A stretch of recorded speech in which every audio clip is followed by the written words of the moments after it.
কলকাতা পুলিশের joint CP স্যারকে আমাদের মেল করা ছিল, তারপরেও আমাদেরকে শান্তিপূর্ণ ধর্ণা মঞ্চে বসতে দেওয়া হয়নি।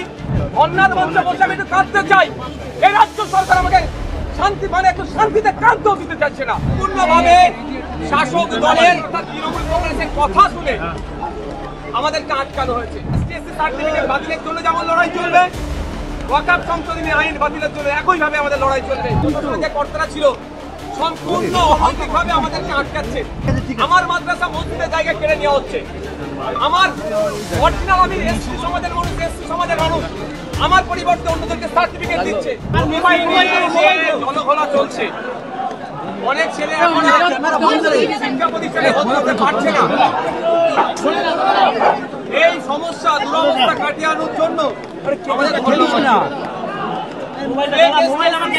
বাতিলের জন্য এবং যারা এই কার্যের সাথে যুক্ত যারা বাতিল করছে তাদের শাস্তির জন্য আমাদের ধর্ণা চলছে। ওয়াকফ সংশোধনী আইন 2025 বাতিলের জন্য আমাদের ধর্ণা ছিল। এসআইআর এর নামে নাগরিকদেরকে যেভাবে হয়রানি আতঙ্কিত করার চেষ্টা হচ্ছে সেটা বন্ধের জন্য এই ভোটার বানিয়ে দেওয়ার যে চক্রান্ত হচ্ছে এর প্রতিবাদে আমাদের ধর্ণা ছিল। সর্বোপরি পরিযায়ী শ্রমিকদের উপরে যখন ভিন্ন রাজ্যে আক্রমণ নেমে আসছে সেটা বন্ধের জন্য আমাদের ধর্ণা ছিল। শান্তিপূর্ণ ধর্ণা মঞ্চ কলকাতা পুলিশের জয়েন্ট সিপি স্যারকে আমাদের মেল করা ছিল, তারপরেও আমাদেরকে শান্তিপূর্ণ ধর্ণা মঞ্চে বসতে দেওয়া হয়নি। আমাদেরকে সেখানে টেনে হিঁচড়ে প্রশাসনিক ক্ষমতা দেখিয়ে সেখান থেকে আমাদেরকে তুলে নিয়ে গেছে। আইন বিচার ব্যবস্থার প্রতি আমরা সবসময় শ্রদ্ধাশীল, আস্থাশীল। তারা আমাদেরকে আজকে জামিনে মুক্তি দিয়েছে। তবে এই আন্দোলন, এই ধর্ণা মঞ্চ এখানে স্তব্ধ হচ্ছে না।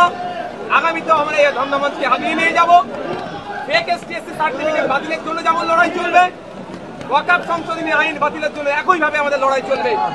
এসআইআর এর নামে কোন রকম ভাবে নাগরিক আতঙ্কিত করতে দেওয়া যাবে না। ওবিসি নিয়ে যে ধরনের নোংরামি চলছে সেটা বন্ধ করতে হবে।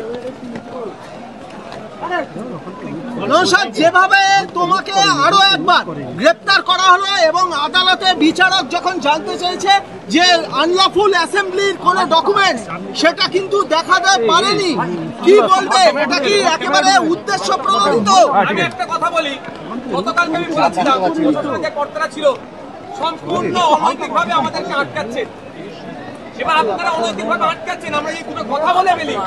আপনাদের পরিবারের লোকজন কালকে আবার প্রেস কনফারেন্স করে আমাদের সম্পূর্ণভাবে শাসক দলের তৃণমূল কংগ্রেসের কথা শুনে আমাদেরকে আটকানো হয়েছে। আমাদের আন্দোলনটা কেন্দ্রের বিজেপি সরকারের বিরুদ্ধে। তৃণমূল সরকার তার পুলিশকে এগিয়ে দিয়ে আমাদের আন্দোলনকে ভুলান্বিত করার চেষ্টা করেছে।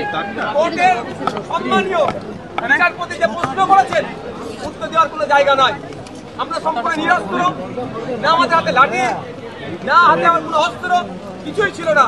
আমরা আমাদের বসতে দেওয়া হচ্ছে না। আমার মাদ্রাসা মসজিদের জায়গা কেড়ে নেওয়া হচ্ছে। আমার অরিজিনাল আমি এসসি সমাজের মানুষ, আমার পরিবর্তে অন্যদেরকে সার্টিফিকেট দিচ্ছে। আমি পরিযায়ী শ্রমিক, আমার পরিবারের লোক পরিযায়ী শ্রমিক, আমার উপর আক্রমণ হচ্ছে। আমার ওবিসি সার্টিফিকেট কার্যকারী হচ্ছে না। আমাকে ভোটার করতে পারে। যখন আমি আতঙ্কিত, আমি একটু কাঁদতে চাই। ধর্ণার মঞ্চে বসে আমি একটু কাঁদতে চাই। এই রাজ্য সরকার আমাকে শান্তি একটু শান্তিতে কাঁদতেও দিতে চাচ্ছে না। আমাকে আমাদেরকে টেনে হিঁচড়ে সেখানে তুলে নিচ্ছে। এর জবাব বাংলার মানুষ দেবে। আরো ভালো ভালো খবর দেখতে সাবস্ক্রাইব করুন বাংলা হান্টের ইউটিউব চ্যানেল। বাংলা হান্টের আরো খবর দেখতে নজর রাখুন। বাংলা খবর মানেই বাংলা হান্ট।